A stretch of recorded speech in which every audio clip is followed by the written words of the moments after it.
C'était les feux de l'amour sur... Ouais, sur la scène du bal, ils l'ont vraiment... Donc si vous voulez rencontrer pris comme quelqu'un, tournez avec Olivier. Voilà.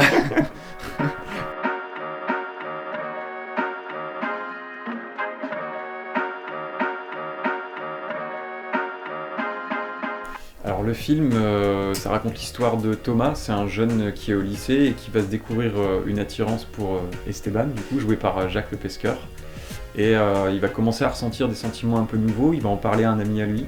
Et très vite, malheureusement, cette rumeur de son homosexualité va se répandre.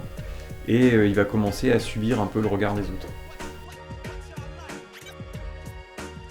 C'était un mot que j'entendais souvent dans les cours de récréation, puisque je fais beaucoup de courts-métrages avec des collégiens et lycéens. Et je voulais interpeller un peu sur ce mot, parce que je trouve qu'il est très banalisé en ce moment. Les jeunes, c'est un peu l'insulte à la mode. Et des fois, je l'entendais 4 fois dans une phrase, donc ça m'a fait un peu bizarre. Et je me suis dit, si j'avais eu 12-13 ans et que j'avais entendu ce mot-là, tu vois, si t'es en plein doute sur ta sexualité, qu'est-ce que tu peux ressentir à ce moment-là ?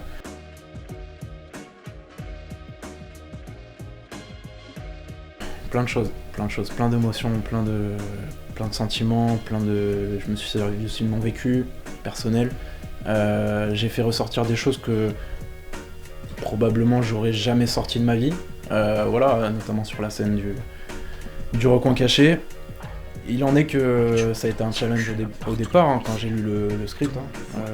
Voilà, je me suis dit, vraiment, il y a un enjeu, il y a quelque chose à faire, quoi. Il y a, au-delà vraiment de la cause à défendre derrière, il y a quand même un enjeu aussi perso où je me suis dit, voilà, là il y a vraiment quelque chose à... je l'ai pris comme un challenge, voilà.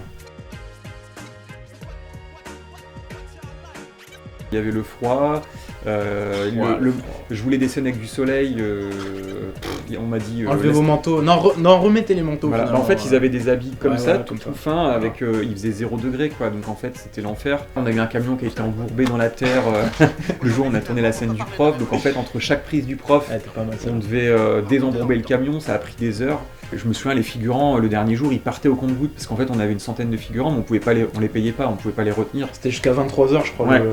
Et ce qu'on se rend pas compte, c'est que dans la dernière scène, il reste plus qu'à peine 20 figurants, en fait.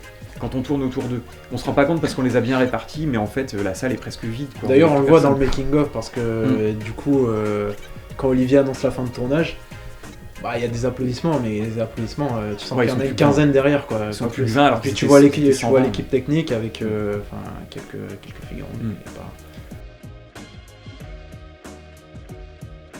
Alors, j'envisage pas forcément de suite, parce qu'en fait, le problème qu'on a, je pense que c'est souvent quand on voit un film qu'on aime, on a envie de voir une suite, et on s'appperçoit, quand on va au cinéma, que le 2 est toujours moins bon. Les gens ont envie de voir une suite, mais si on fait des suites à tous les films qu'on fait, en fait, on n'avance pas, et puis en plus, après, les gens souvent sont déçus parce qu'ils ont trop d'attentes, ils se rendent compte que c'est pas aussi bien que l'original.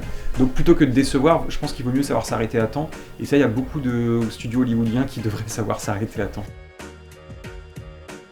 Merci beaucoup de nous avoir reçus, et bon courage pour le montage. Yes.